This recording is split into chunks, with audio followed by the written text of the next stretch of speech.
Good afternoon, everyone. It's Louise here from Eleanor Grace. So we're finishing up on our Boro sampler and got quite a few little bits to try out. And I also want to finish up with showing you my previous sampler where I've done a few extra things on there that you may or may not want to put in. Some of this, as I've said before, is not Boro and Sashiko stitches exactly as they should be, but we're following the pattern more or less, but without the sort of perfection and judgment on it. So got a few little pieces to finish up with. We've got a couple of things that we haven't seen before as well, so I'm going to show you what progress I've made here. So as you remember, we did the boxes last week.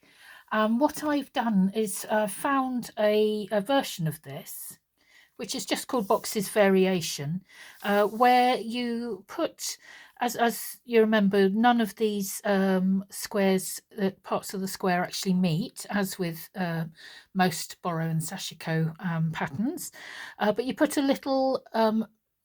little stitch in between the corners of two stitches on the diagonal, just going in the one direction. So here, where I said I was going to start and sort of take away some of the boxes at random, I've done that, which I actually quite like the effect of.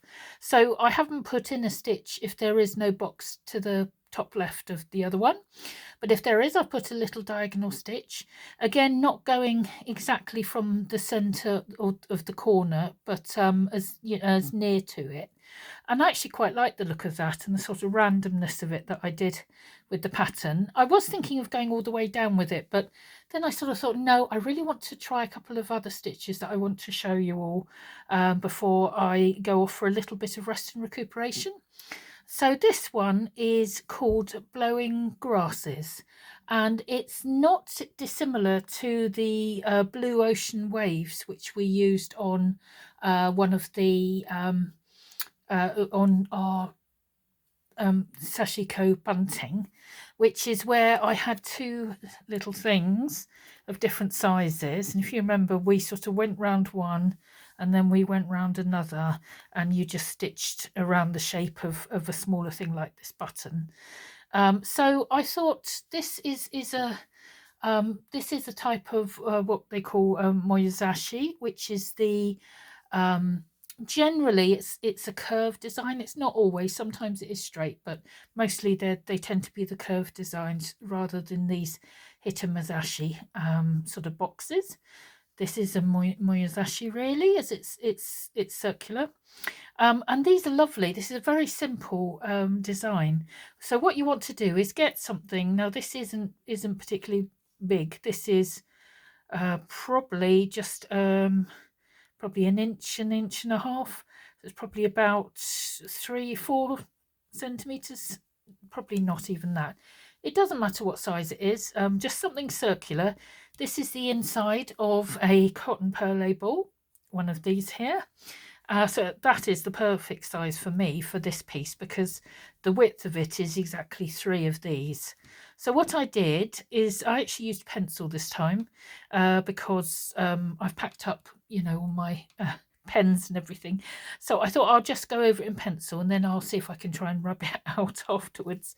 So I've gone around here in a not quite a half circle, not quite as far as a half circle with the pencil, and then I was trying to work out how to get this sort of point in the middle here, and I worked out the best way was to put this in again and do a point there and do a point there, and then you can take that on to the next one as well.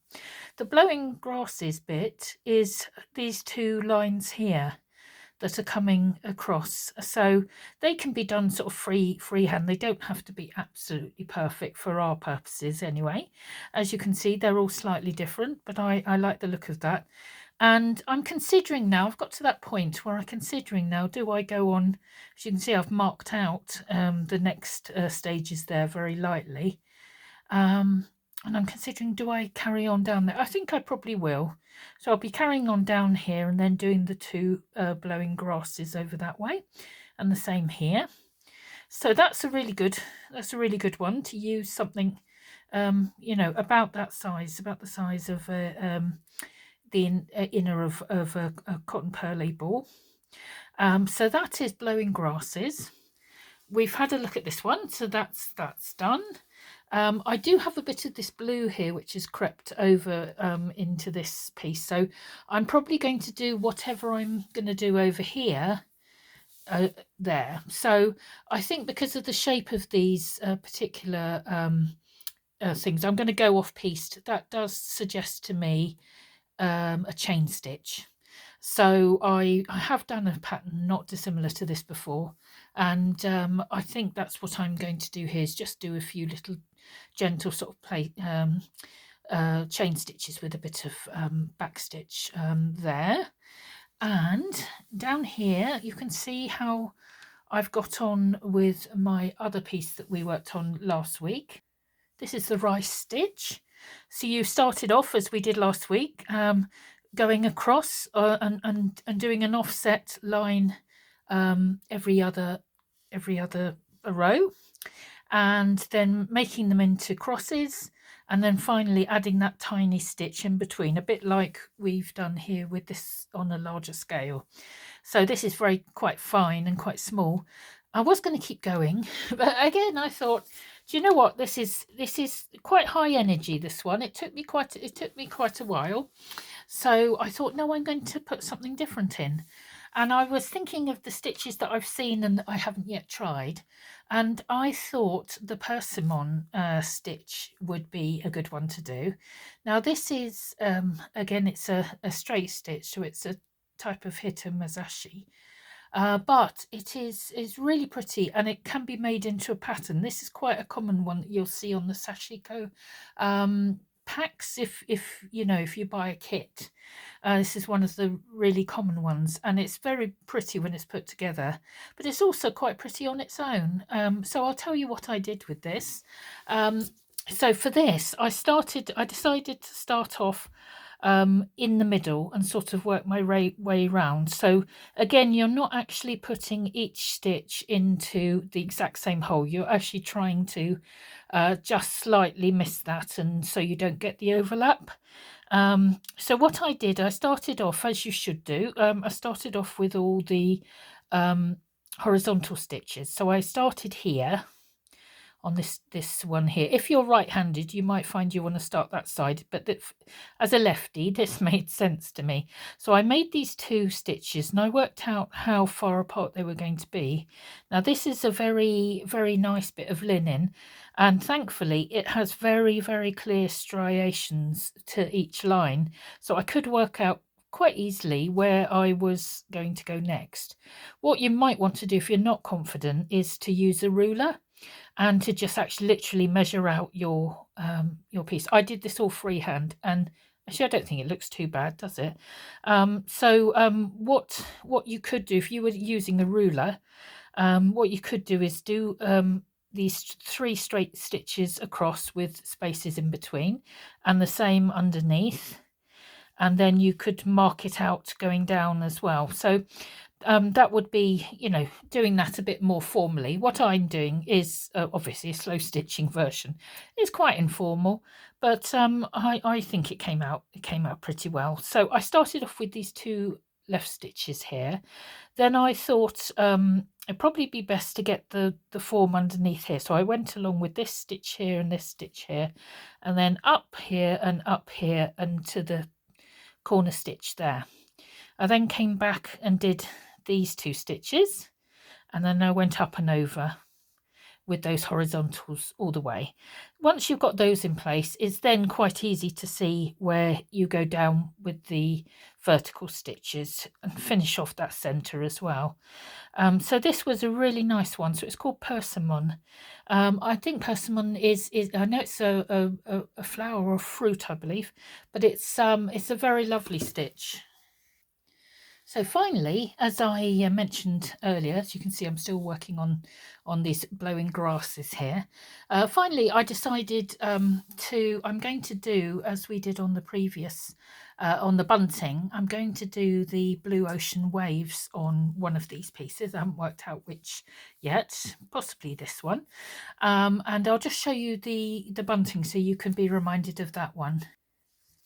So here we go. This is the blue ocean waves. I actually had 3 levels. What I did is use the disc or whatever you've got, a coin or whatever, for the larger, to just sort of trace around the larger side of that. And then I did the inner one using one of these, and then I just guessed at the middle between those ones. So that's blue ocean waves. Now normally this does tend to be done in a formation, a bit like I've done here with the blowing grasses, but I thought for this particular piece I didn't really have the space to do it in formation, so I did it just separately. So down here, because it's long, I might actually have the space to put it together, so I think I'm going to do some of these blue ocean waves across here. I think that will look really nice. And then I still have 2 spots here to fill. So I'm just going to look at my other bunting, my other Boro sampler that I did before, and look at some of the ideas here. As you can see, the fabric here was originally was dyed and sort of sprinkled with tea and all sorts of things, and smashing leaves into the pattern there. There's a couple of things here that I haven't really focused on that I thought I might well do on those last couple of sections. One of them is this. Now, I'm sure there probably is some sort of a name for this, excuse me. It was done a little bit on the random, and actually I remember having a chat with Mum about it, and she said she wanted to try and recreate this. I think it looks really nice because it's in the variegated thread here, but the stitch is going that way, so I've done them sort of all going in roughly the same direction first of all, and then just every so often when I felt like it, I did a random stitch, sort of not going on across exactly but going at an angle. And so it almost reminds me of, when you have tally marks, when you do 1 2 3 4 and then cross it to make 5. It almost reminds me of that, and I think I'm going to recreate this on one of my sections. The other thing that I did a little bit of here was the one sort of wandering stitches. I do love that, and I have got 3 pieces left here, so I think on one of these I might do another wandering stitches.